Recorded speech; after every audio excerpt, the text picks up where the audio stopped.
Now talk about rules. The basic rules of the game. All the pieces move like rooks and chess would.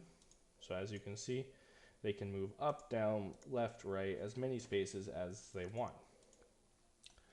In order to capture, you must sandwich an enemy piece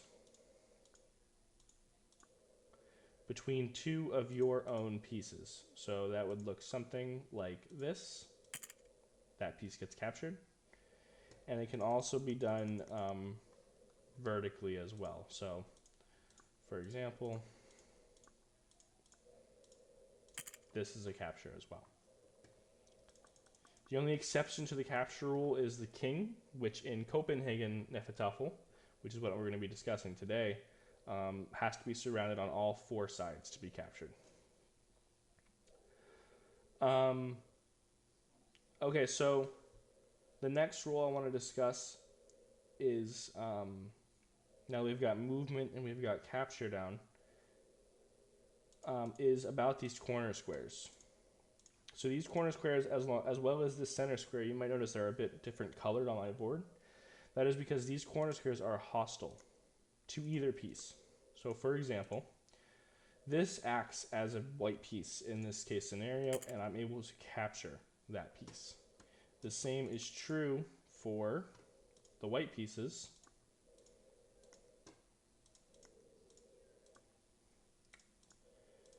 So in this case scenario, I can take the white piece like so. That also goes for the center square. So just to show you that, just making some random moves here. Let's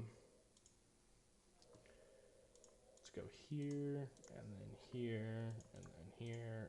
I'm just, moving around. Don't pay attention to this. But I can capture this piece against the center square. Okay.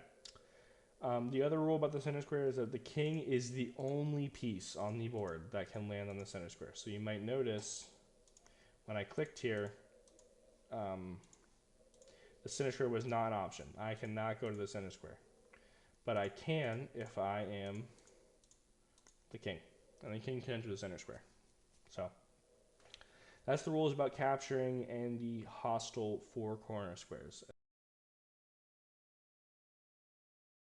So for objectives, the main objective of the attacking side is basically to prevent this white king from escaping, either reaching the four corners or doing an edge fort, which we'll discuss later. And vice versa, the objective for the white side is to assist the king in getting to one of the four corners. So the objectives of the game are very simple, and we'll go through that now more in how to win and how to lose.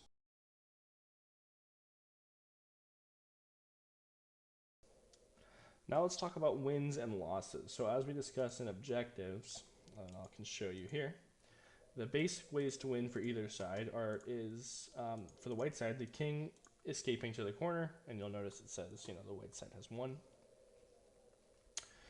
For the black side, we must surround the king on all four sides. So done out in the open like this, obviously it takes some incompetence from the white player, but this is a win for black. Those are the two basic ways to win. The more complicated ways to win, this is in Copenhagen Hnefatafl, is an edge fort. So that's going to be done by creating a structure on the edge of the board that allows for the king to move freely inside and that none of the white pieces can be captured. So I'll show you what that looks like.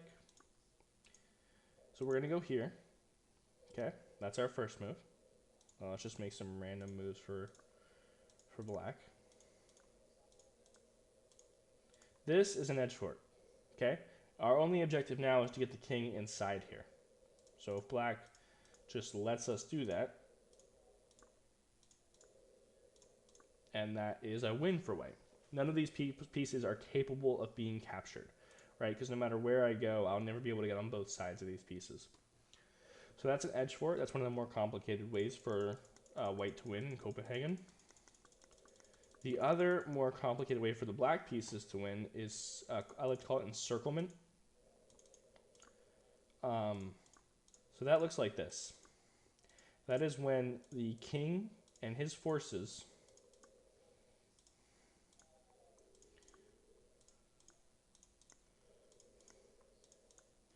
let me just set it up here. That is when the king and his forces are completely surrounded so that no piece, oops, I captured this, fine. So that no piece can reach the edge of the board in any series of moves, right? So as you can see again, white lost, black won. So that is that's the basis there for that.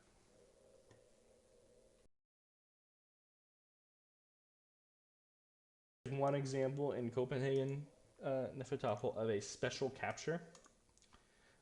This is called a shield wall capture. This is done basically like we're going to surround the pieces entirely as such on the edge of the board so that they are completely blocked off from the front. And then our flanking move here will capture every piece here, okay, inside. That is a shield wall capture. And that is the only special kind of capture in Copenhagen Hnefatafl.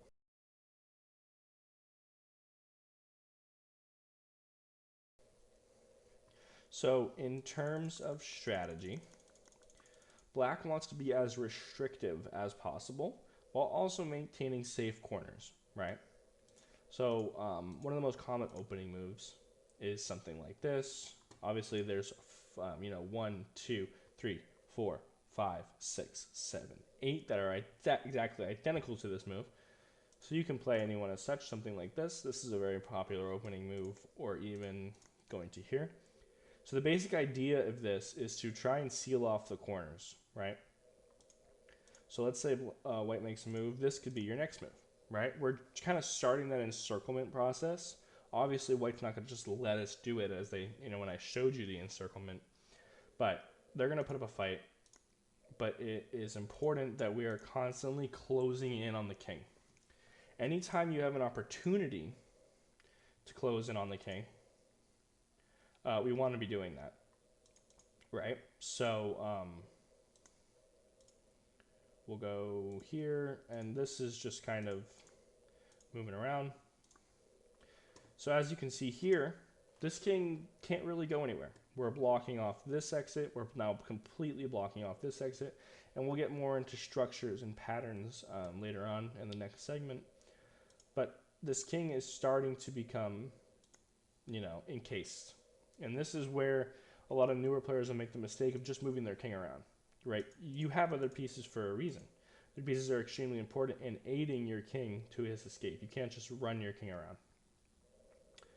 That being said, against some unexperienced players, you absolutely can just run your king around, and they're going to mess up. But against better players, they're going to know how to block off the king. They're not just going to let you, walk all over them, right? So let's say here, we might go here, right? Now this king's he's starting to get, cramped. Let's say he tries to go here, we go here, here, and just like that, we've sealed off this corner now.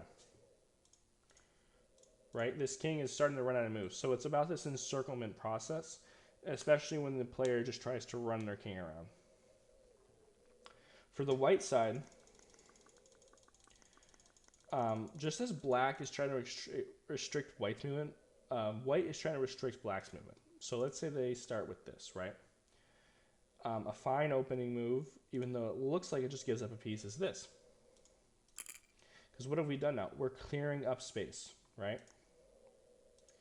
So if black just, tries to repeat, we're going to go here, we're going to get our king out, and we're not giving them enough time.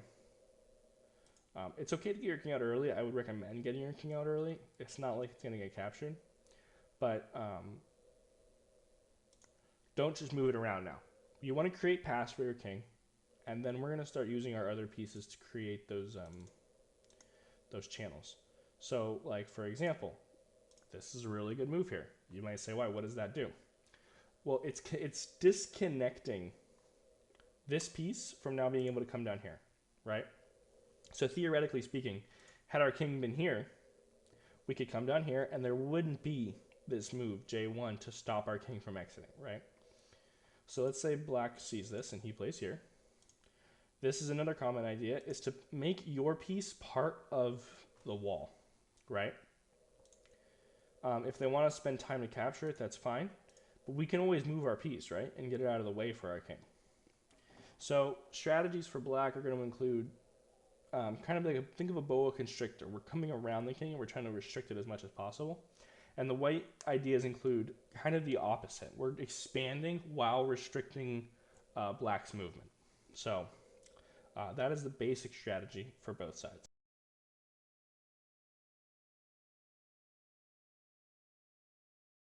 So in terms of tactics, there is definitely less than there are in chess, but there are a few that correlate. The first one's going to be something like a fork. So just to show you like a quick example of what that could look like. This, for example, would be a fork. Obviously, this piece can come down and take here, but let's just pretend that can't happen, you know, just for the sake of this conversation. We are forking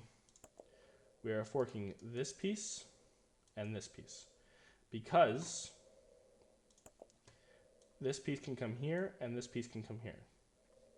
So even if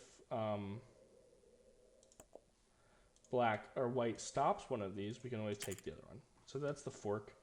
The other one is a pin.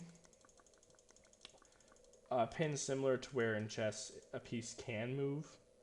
It's like a what is the word in chess? I can't remember the term, but it's like when you're pinned to your queen. The move is legal, it's just not a good move, right? So that would look something. Let me just shuffle these pieces around so I can show you.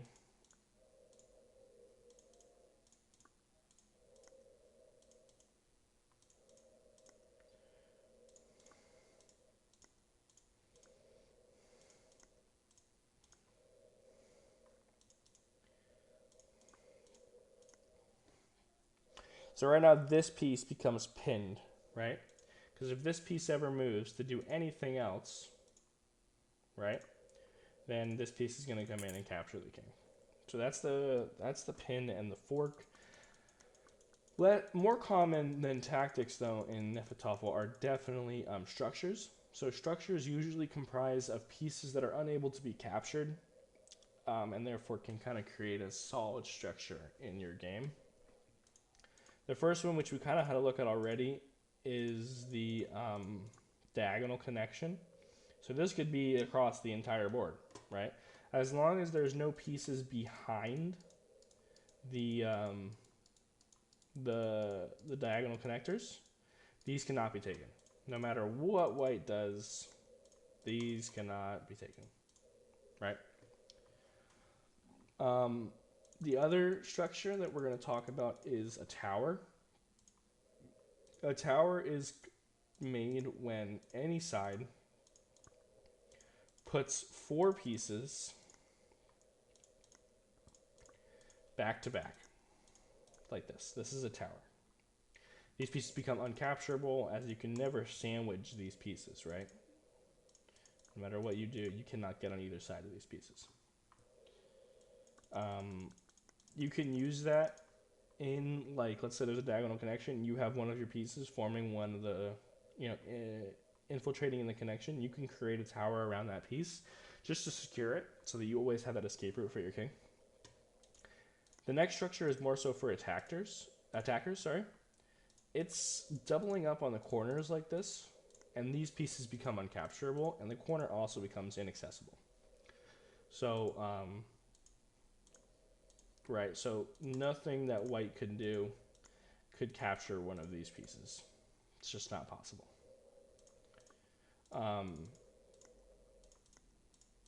Now I'm thinking about it. Can you? Oh, I didn't think about this before, but you can shield wall these pieces actually, so they're not uncapturable. It just takes, you know, at least 3 pieces to do it. Just as we saw the shield wall in one of the prior examples, we did on the edge of the board. Remember, this is a hostile square. So by putting pieces in front like this, and then flanking from the side, we create a shield wall capture. So this is a structure that's useful, but it is capturable under, you know, these kind of circumstances.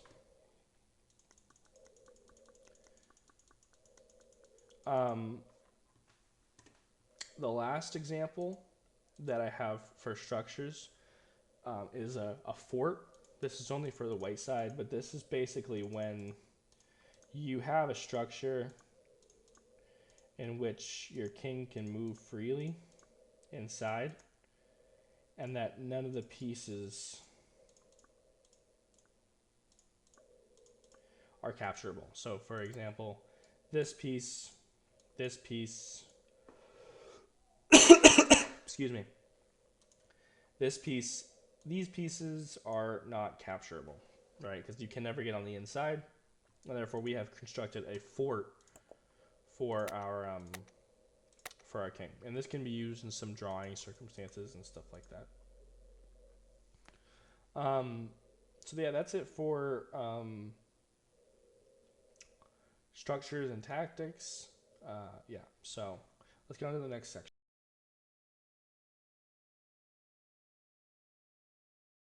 Now we're gonna walk through the a full game that I played. This is against one of the stronger computers on the website.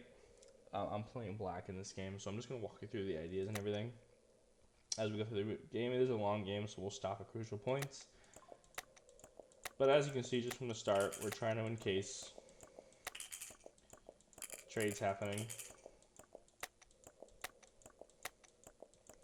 Already, just if we just back up a move, you see how I'm restricting the black king's movement with this move, right?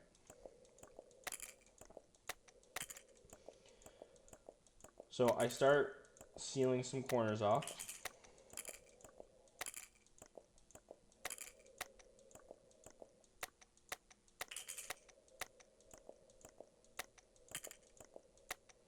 And again, there's another good example. This piece can come all the way up, right, and restrict this king's movement.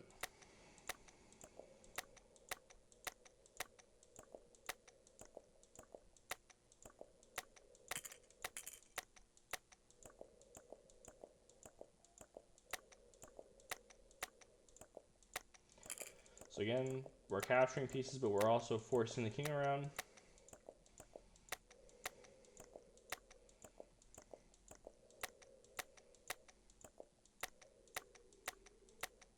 There's a little shuffling going on here, but eventually the king comes down. And again, we encase the king.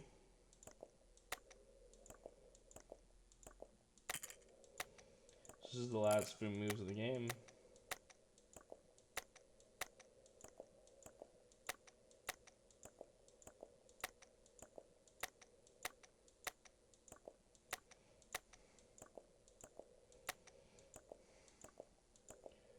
So notice the threat here that we had to deal with. This piece was starting to come across and take here. So we blocked there. The same thing's threatened now, but from the other direction. So we blocked that. Now the king tries to run again as we seal it off. Every time we get a chance, every time there's no threat being made, we're going to enclose further on the king. So again, here's the threat here, right, it's coming down. So we block. And now there's not much of anything white can do at this point. The game is over, and we take the black king.